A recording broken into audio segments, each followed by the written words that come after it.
J'espère que vous allez passer d'agréables moments en notre compagnie. La force d'une nation réside dans l'unité de son peuple, sa cohésion et son histoire qui constitue sa mémoire collective. Notre pays, l'Algérie, représente l'un des plus beaux exemples dans l'histoire de l'humanité en matière de lutte contre l'oppression coloniale. Une grande leçon d'un peuple qui a résisté, meurtri, massacré, divisé et affaibli par la politique de la terre brûlée. Aujourd'hui, il est du devoir des historiens algériens de défendre, de sauvegarder, d'écrire et de transmettre aux nouvelles générations et futures notre glorieux passé et barrer la route ainsi aux falsificateurs, aux polémistes et aux révisionnistes de l'histoire. L'équipe de Nabil Tribèche vous souhaite la bienvenue, chers téléspectateurs.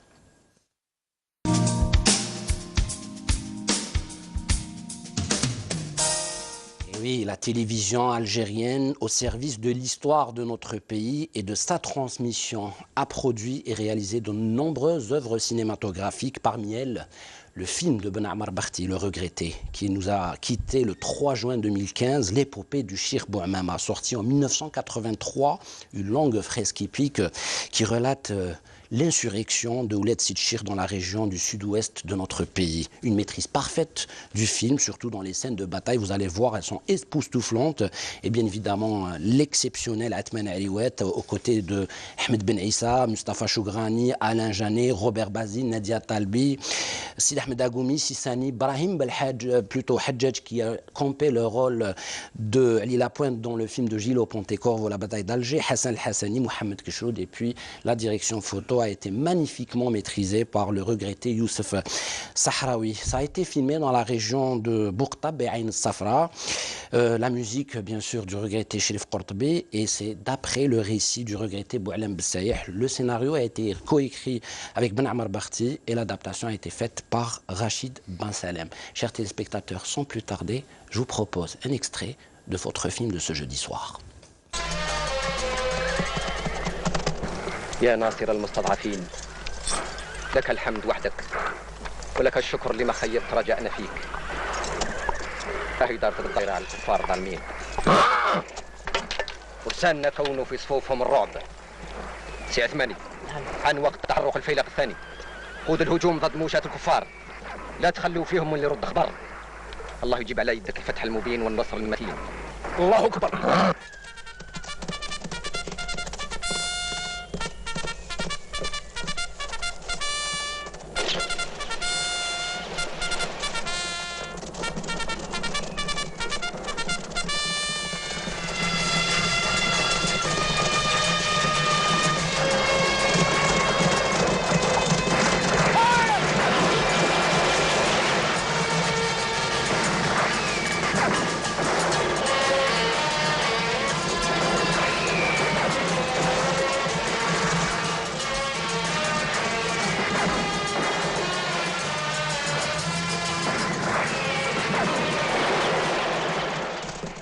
الحمد لله الذي صدقنا وعده وقل جاء الحق وزهق الباطل إن الباطل كان زهوقا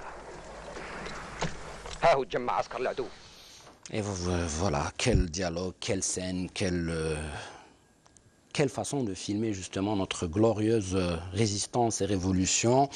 C'est les récits de Boualem Bessaïh, qui est justement le regretté Boualem Bessaïh, qui est originaire de cette région de Ouled Sidchir, de l'Bayid.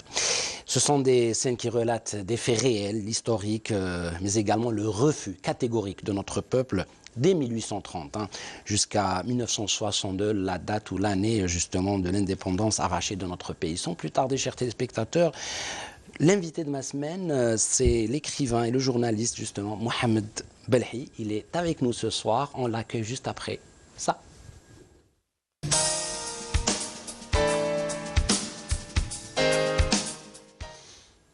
Bonsoir, Mohamed Belhi. Bonsoir. Merci d'avoir accepté l'invitation de Canal Algérie. J'ai failli ne pas venir à cause de la circulation. Bah oui, à cette heure-ci, bon, il y a moins de circulation, il fait nuit. Ça va, vous allez bien? Ça va très bien. Ah bah, alhamdoulilah. Alors, franchement, je le dis 3 fois, en lisant votre biographie, je me suis dit, j'aurais du mal à la contacter. J'aurais du mal. Je vais soit tarder, soit compacter et léser mon invité. Donc, je vais rapidement, chers téléspectateurs, vous citer ce qu'a fait monsieur, justement, Mohamed Belhi. Donc, Vous avez commencé comme journaliste et correspondant des glorieux et mythiques journaux Le Moudjahid et An-Nasr, c'est vrai. Reporter de guerre durant l'invasion de l'Amérique en Irak. Vous étiez présent pendant la guerre du Liban. Vous avez effectué de nombreux travaux et reportages documentaires sur le terrorisme. Et puis, vous avez écrit beaucoup d'éditos à l'Ouatan, rédacteur en chef au Soir d'Algérie, c'est ça? C'est correct? Et ce qui m'a attiré, par contre, le plus, c'est votre amour pour le théâtre et le cinéma. Parce que il se trouve que vous avez participé à des pièces théâtrales, vous avez campé des rôles dans des pièces théâtrales, notamment celles qui parlent de la guerre du Vietnam. Vous avez monté une pièce qui s'intitule Palestine, et vous êtes le fondateur ou l'un des fondateurs de la Cinémathèque de Constantine et celle de Bskara. Quand vous étiez enfant, vous auriez aimé être quoi? Journaliste, un globe-trotteur qui voyage partout dans le monde, un grand écrivain ou carrément un comédien de théâtre et de cinéma? Un commandant de la marine. Ah bon? C'est pour sillonner les océans. Vous adorez ça? Voilà. Ouais. Vous l'avez fait par contre? J'ai fait d'une autre manière, bien sûr. Oui. Vous avez beaucoup voyagé. Beaucoup. Comment est venu cet amour pour le théâtre et le cinéma et l'art en général? C'est l'histoire d'une génération. Parce que, en fin de compte, ma biographie, c'est rien par rapport à d'autres biographies aussi fascinantes et fantastiques. Oui. Mais notre génération, justement, on voulait découvrir le monde. Oui. On sortait, c'était après notre génération, on a connu à peu près un peu la fin de la guerre pratiquement, oui. Le début de l'indépendance, et puis cette euphorie des années post-indépendance, c'était fantastique. Et là, justement, vous m'avez plongé dans les années 70, c'était l'âge d'or du cinéma algérien. Quand on voit les extraits de Cheikh Bouamama, avec un scénario du regretté Boualem Besseh, un intellectuel originaire d'Ouled Sidi Cheikh. C'était une passion et je pense qu'on n'a pas encore bien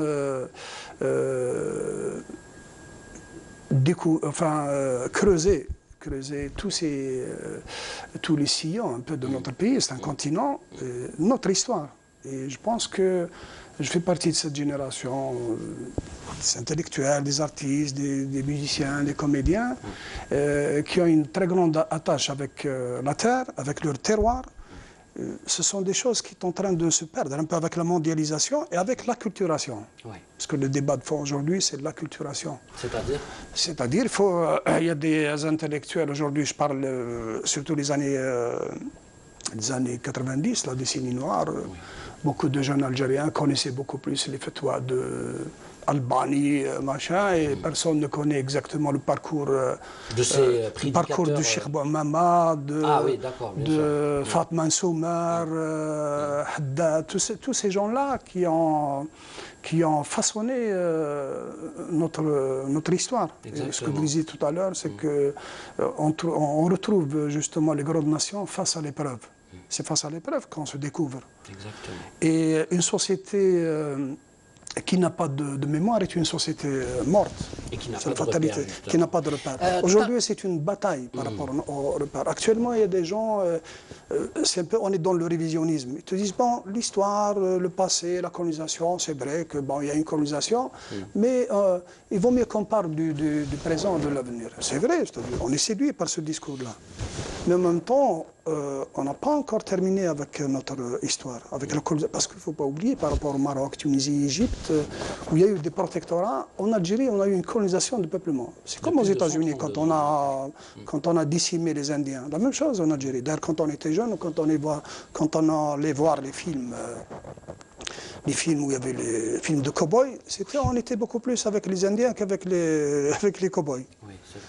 Et notre histoire, elle est particulière, elle est fantastique, elle est douloureuse. Très douloureuse. Beaucoup de sang, beaucoup de joie aussi. Et malheureusement, on n'a pas su capter, parce que là, à travers ce film, en fin de compte, c'est le film de Cheikh Bouamama ou quelques autres films, nous réconcilie avec le vrai cinéma, parce que le cinéma, c'est le spectacle et l'image. Or, un des travers du cinéma algérien, c'est qu'à un moment donné, on a voulu imiter un peu le cinéma auteur. Le réalisateur, il est à la fois dialoguiste, scénariste, et ça a donné des films, entre guillemets, destinés beaucoup plus pour des festivals que pour leur propre société. Et quand on voit Boumama, c'est vrai que c'est le spectacle, c'est la poudre, c'est le pays de Shab Barout. Oui, c'est vrai. Et quand on en voit, quand quelqu'un jeune voit ce film ou d'autres films, dans cette veine-là, il est séduit.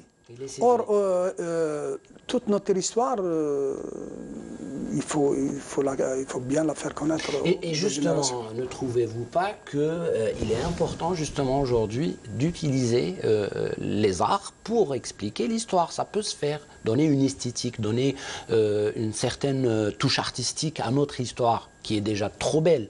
Donc, quel est le rôle des arts, le cinéma, la littérature, tous ces arts-là, la musique aussi, dans la promotion de l'histoire? Alors, pour ce qui est de la littérature, ben, c'est très simple.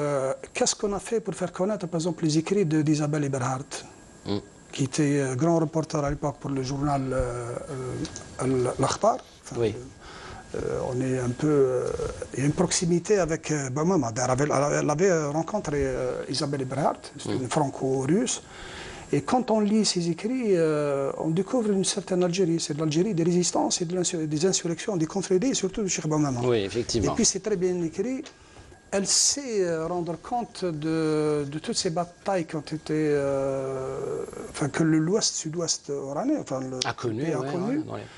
Et si on ne connaît pas, si on ne popularise pas les écrits d'Isabelle Eberhardt, entre autres, c'est qu'on n'a rien fait par rapport à notre histoire. Donc c'est très important. Pour justement contrecarrer les écrits, soit par certains auteurs en France, je parle le cas de Edmond Charles-Roux, c'était l'épouse de l'ancien ministre français de l'Intérieur, Gaston Defferre. Elle avait traité, en parlant justement d'Isabelle Eberhardt, elle avait traité Cheikh Boumama de crapule. Donc voilà. Entre-temps, il n'y a pas eu de réponse. Donc il est de notre devoir de répondre à travers justement... Alors que quand on lit Isabelle Eberhardt, on a exactement, il y a pas une complicité, il y a une sorte d'engagement. Bon, c'est un peu fort l'engagement, mais elle était un peu avec la cause entre guillemets, des Arabes, des Algériens, des Autochtones à l'époque. Effectivement. Et si on ne fait pas connaître les écrits d'Isabelle Eberhardt, fatalement, on donne raison aux autres qui traitent nos résistants de crapules. Effectivement, et il y a de la matière, et notre histoire est riche, et il y a beaucoup de personnages. Il faut faire connaître aussi Guy de Maupassant par rapport justement à l'insurrection de...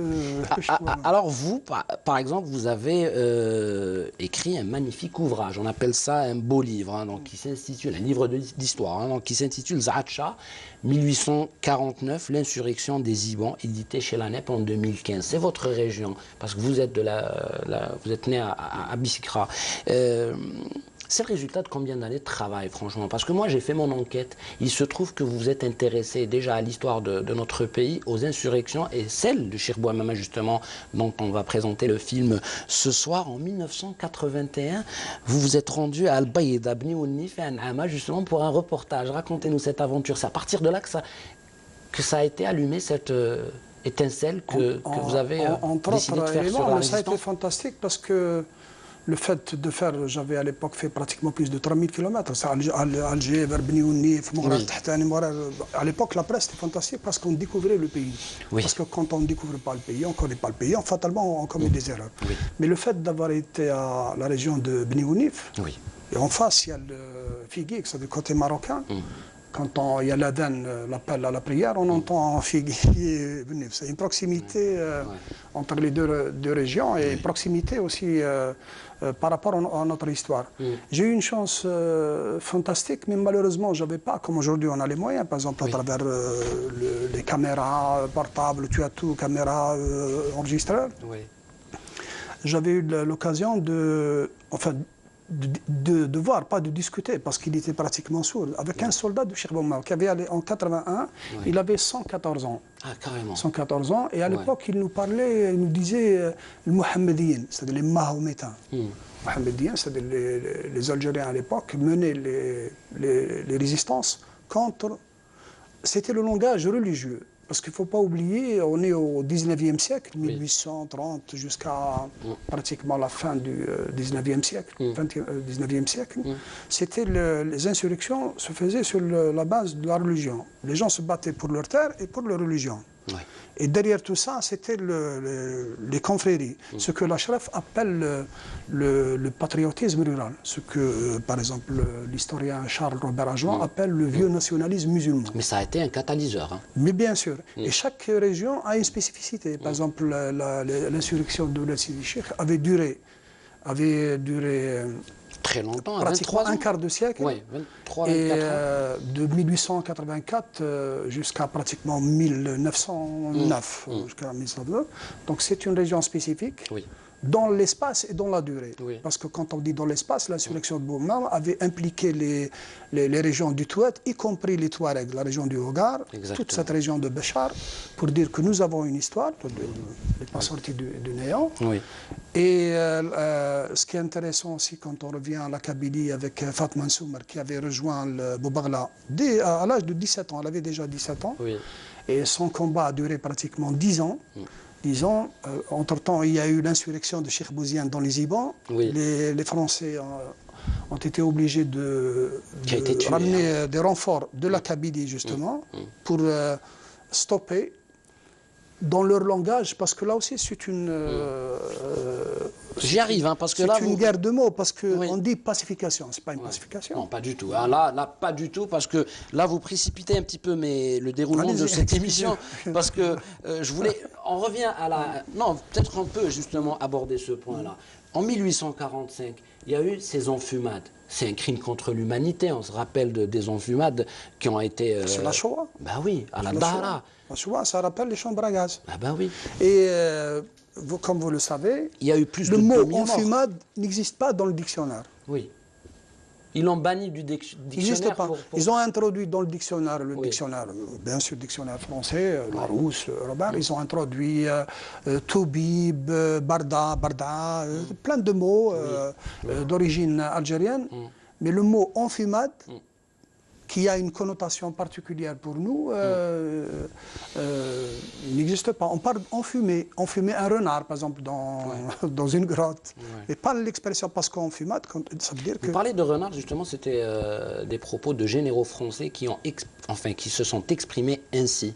Ils ont dit il faut les acculer, justement, dans ces grottes et brûler-les et enfumez-les comme des renards sauvages. Enfin, sauvages, un renard, il est sauvage de facto, mais c'est pour montrer un petit peu la douleur qu'a subi notre peuple et justement cette violation d'un territoire et d'une tradition d'un peuple qui existe depuis très très longtemps dans cette magnifique terre et qui tire justement ses racines de cette terre. Justement, tout à l'heure, je voulais aborder le fait que vous ayez choisi de faire un beau livre. Faire un beau livre, c'est lui donner une esthétique, c'est lui donner une touche artistique pour le mettre en valeur, pour qu'il devienne un objet précieux. C'est cela l'objectif, c'est-à-dire comme elle a été précieuse, notre guerre et notre révolution, notre résistance. C'est vrai ce que vous dites, c'est qu'un beau livre, d'abord il y a la partie iconographique, c'est-à-dire il y a beaucoup de photos, de la peinture. Par exemple, quand j'ai parlé de Cheikh Bouziane, il ne faut pas oublier que la bataille de Zaatcha avait été un peu un point important dans l'histoire parce que c'est la première fois que les Français étaient confrontés à une guerre des oasis. Oui. C'est ce que je disais tout à l'heure, chaque région avait sa spécificité. Et pour ce qui est de Zaatcha, c'est que les Français ils ont perdu plus de 1500 officiers et soldats. Ça a été terrible pour eux à l'époque, terrible pour eux. Et il y a eu plus de 5 tableaux d'étoiles sur la bataille de Zaatcha. Évidemment, c'est toujours le regard colonial. C'est le peintre qui voit le côté français et on oublie les autochtones. Heureusement qu'on a gardé quelques chants. Il y a 2 poèmes sur Zaatcha. Comme il y a un poème de Philpto, c'est ça, sur Boubaghla et Fatma Nsoumer. Oui. Alors, ce que je disais par rapport à ce que vous disiez par rapport justement au beau livre, c'est qu'il y a des universitaires aujourd'hui qui font de l'excellent boulot. Mais ça, c'est le côté académique. C'est toujours... mais là, pas le défaut. Une thèse produite par un universitaire, fatalement, c'est destiné à un public restreint. À un public, l'université. D'accord.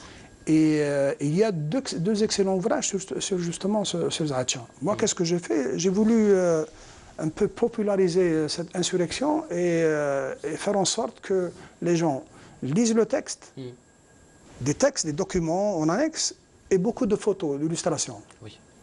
C'est très difficile à faire parce que, bon, heureusement, aujourd'hui, grâce à Internet, on peut trouver quelques photos, chercher trouver des photos. Mais c'est ça le drame de la colonisation du peuplement en Algérie, c'est qu'on a des photos, par exemple, sur Camp Robert, sur le général Herbillon. Enfin, des photos, c'est des gravures, des portraits, mais on n'a pas le portrait, par exemple, de Cheikh Bouziane, Boubarla, par exemple, Fatma Soumer.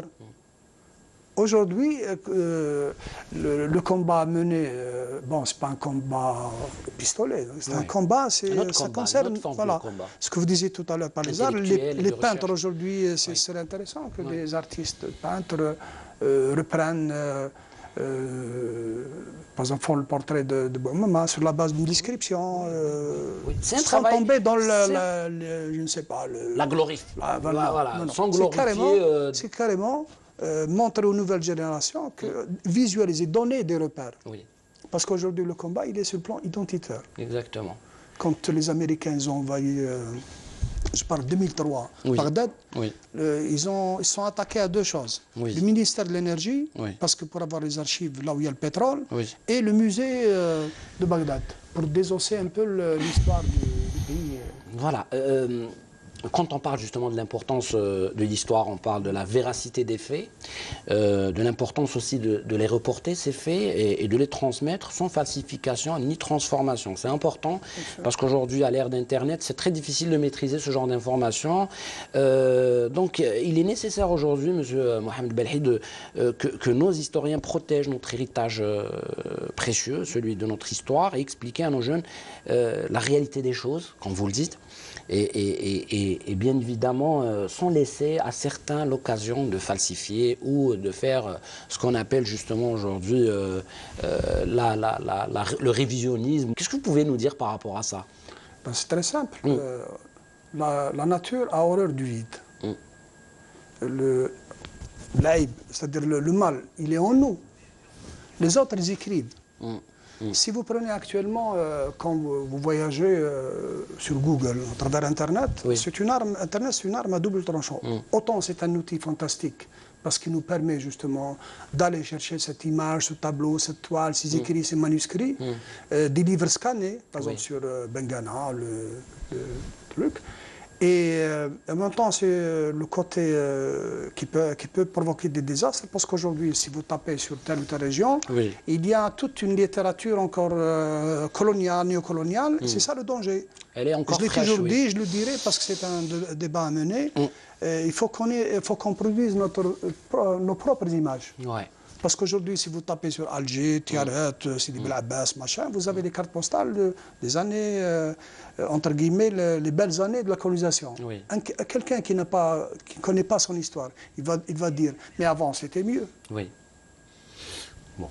Je voulais parler tout à l'heure de ce qu'on appelle les méthodes coloniales. Il y a eu les massacres collectifs, il y a eu ces enfumades, il y a eu la torture, il y a eu de la répression, il y a eu justement même une agression à la nature, notre environnement. On a brûlé des oliviers en Kabylie pour justement affamer, affaiblir les populations. Mais il y a eu justement une méthode latente, une méthode sourde, qui est la division du peuple algérien, c'est-à-dire diviser pour empêcher la cohésion, pour empêcher justement la révolte et l'unité. Qu'est-ce que vous pouvez nous dire sur ça? Ce sont des méthodes assez machiavéliques et assez plus dures que le physique, quoi. Bon, ça, c'est pas le que les blessures physiques, pardon. C'est pas le propre de la France coloniale, mais c'est une vieille méthode, c'est diviser pour régner, on trouve un peu partout. Même les Ottomans, à un moment donné, enfin, ce qu'on appelle les Turcs aussi, ils ont profité, ils ont divisé. Il ne faut pas oublier qu'à un moment donné, il y a une révolte du côté, enfin, à l'ouest du pays, les Drakawa contre les Ottomans à Oran. Ça, c'est pas le propre des Français. Parce qu'il faut bien s'interroger un jour pourquoi il y a eu 1830 en Algérie. Pourquoi le Dey Hussein, il a foutu le camp, excusez-moi l'expression, rapidement.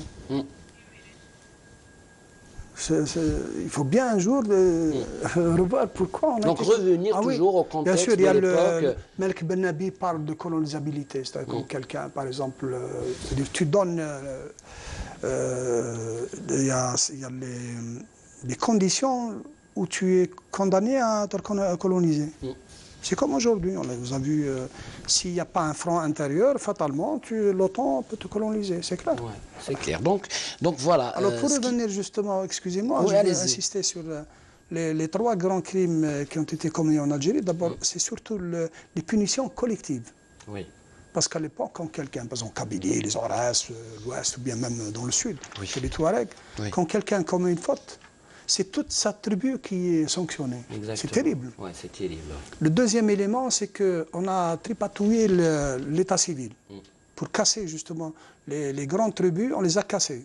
Par exemple, en Kabylie, à un moment donné, un village, on a donné la lettre K, les Khalef par exemple, à un village. Pour que les gens, à un moment donné, avec le temps, se dispersent et oublient l'histoire. Parce que Amir, ça devient Amir, Amer, et on oublie. Exactement. Ça c'est une technique. Le traité de la Lamarnia en 1845 qui...